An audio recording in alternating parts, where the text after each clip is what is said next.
नमस्कार यूट्यूब ज्ञान साझा चैनल में आपका बहुत बहुत स्वागत है। दोस्तों, अगर आप इग्नू के विद्यार्थी हैं और इग्नू का रिजल्ट का परसेंटेज कैसे कैलकुलेट होता है, कितना असाइनमेंट का मिलता है, कितना थ्योरी का मिलता है, इग्नू का अगर मार्कशीट आया है तो आपको समझ में नहीं आ रहा है कि कैसे परसेंटेज कैलकुलेट हुआ है, क्या नंबर कैसे जुड़ा है, तो सारे प्रकार के तमाम जानकारी मैं इस वीडियो में दूंगा। दोस्तों, जानकारी देने के पहले अगर आप मेरे चैनल को सब्सक्राइब नहीं किए हैं तो सब्सक्राइब कर लीजिए, और अगर इस मेरे वीडियो बताए गए इस वीडियो में अगर आपको सुझाव अच्छा लगा हो तो ज़रूर से ज़रूर लाइक करिए और अपने दोस्तों में इसे शेयर करिए।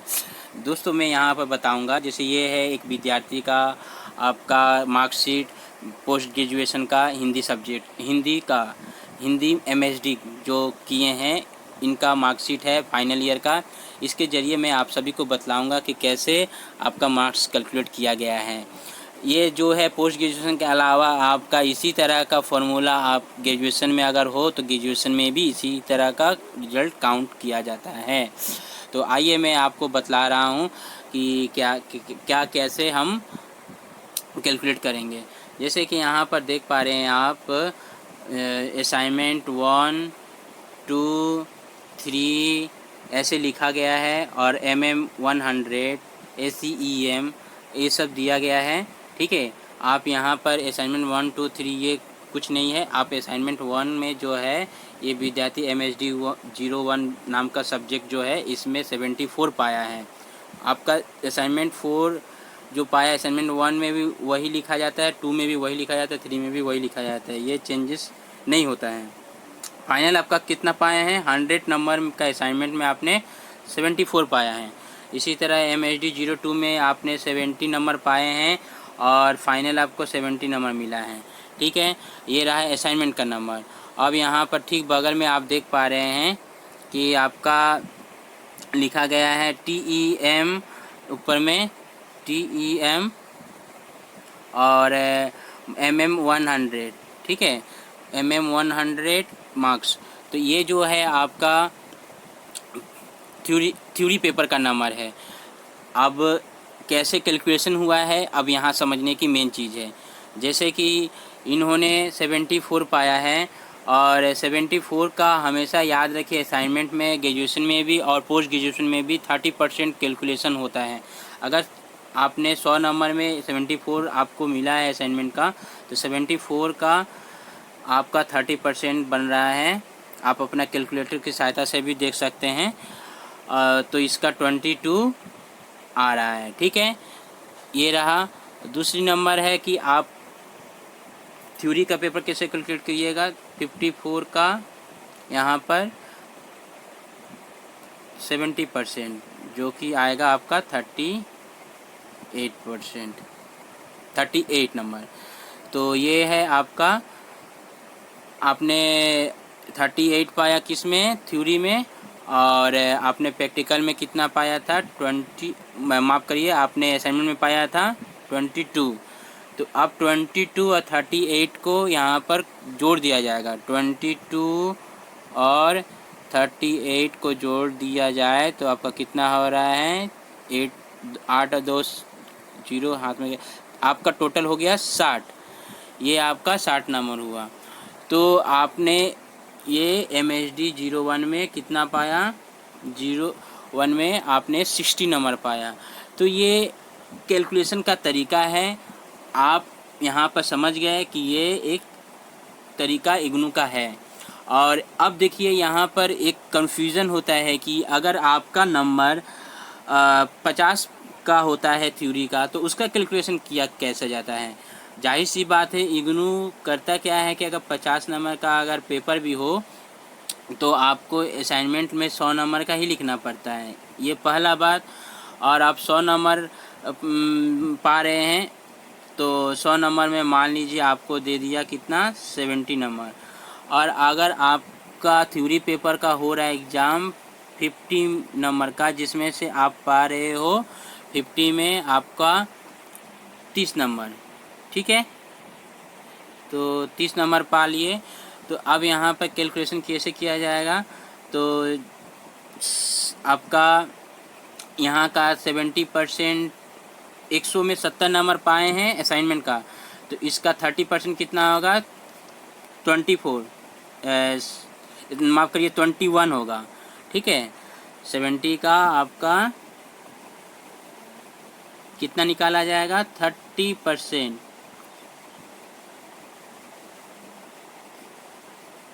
तो आपका 21 होगा। तो यही हो गया 21, और 21 पाया, और आपने कितना नंबर का यहाँ पर 50 में 30 पाया। तो यहाँ पर इग्नू क्या करता है ना, 50 का जगह पर 100 कर देगा, और आपका जो थ्योरी पेपर 60 नंबर पाए हो, माफ़ करिए 30 नंबर जो पाए हो, आप उसको 60 नंबर कर देगा, ठीक है। तो अब यहाँ पर क्या किया जाएगा, 60 का आपका 70% आपका निकालना पड़ेगा। 60 का 70% आपका होगा 42। तो यहाँ पर 42 जोड़ दिया जाए 21 के साथ, तो 3 हो जाएगा, यहाँ पर 63 हो जाएगा। यानी कि आप नंबर कितना पा रहे हैं, 63, ये नंबर आपने प्राप्त किया। और यहाँ पर देखिए, आप देख पा रहे हो, ये इग्नू का MHD 01, 2, 3, 4, 5 ये सारे सब्जेक्ट हैं। इसमें से 50 नंबर के भी पेपर हैं थ्योरी वाले, और 100 नंबर वाले भी पेपर है। तो यहाँ पर कुल मिलाकर ये जो इग्नू का जो MHD कोर्स होता है वो 64 क्रेडिट का होता है। 64 क्रेडिट का मतलब हो गया कि आपका कुल मिलाकर 800 नंबर का हुआ। किंतु 800 नंबर का एग्ज़ाम यहाँ पर नहीं दिखाया जा रहा है, यहाँ पर 1100 का दिखाया जा रहा है, क्योंकि आपका 50 का बन गया है 100। तो अब 1100 नंबर पाए हैं इन्होंने, और 1100 नंबर में इनका कितना नंबर आया है, 669। 669 को 1100 से, यानी 1100 से सीधा भाग दीजिएगा, या तो इसको हटा दीजिए, 11 से भाग करके 100 से ये कर दीजिए आप 100। यहाँ पर आपको ये, तब आपको यहाँ पर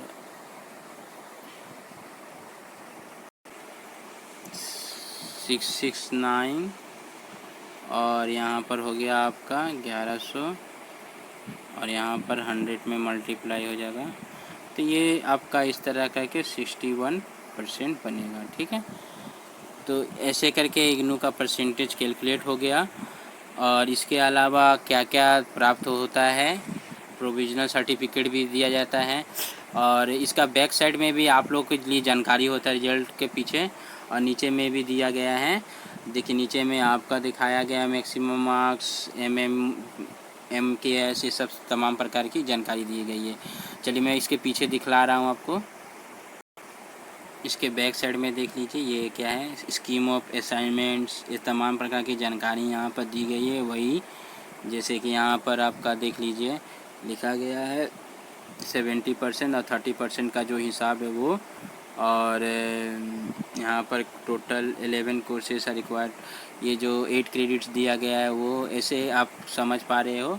यहाँ पर आप अगर ग्रेजुएशन का हो या पोस्ट ग्रेजुएशन का जिस सब्जेक्ट में किया हो, इसी तरह का आपका दिया जाता है। और पीछे में ये तमाम प्रकार की फुल कोर्सेज डिटेल दिया जाता है। और इसके साथ आपको क्या मिलता है अगर आप फाइनल ईयर का परीक्षा दे देते हैं, तो मैं बतला दे रहा हूँ। इस तरह का आपको प्रोविज़नल सर्टिफिकेट मिलता है। इस प्रोविज़नल सर्टिफिकेट में आपको क्या क्या आपने कोर्स जो किया उसके डिटेल्स दिया रहते हैं। इसके अलावा आपको पास सर्टिफिकेट भी मिलता है, जो कि साल भर के बाद आपको अप्लाई करना पड़ता है।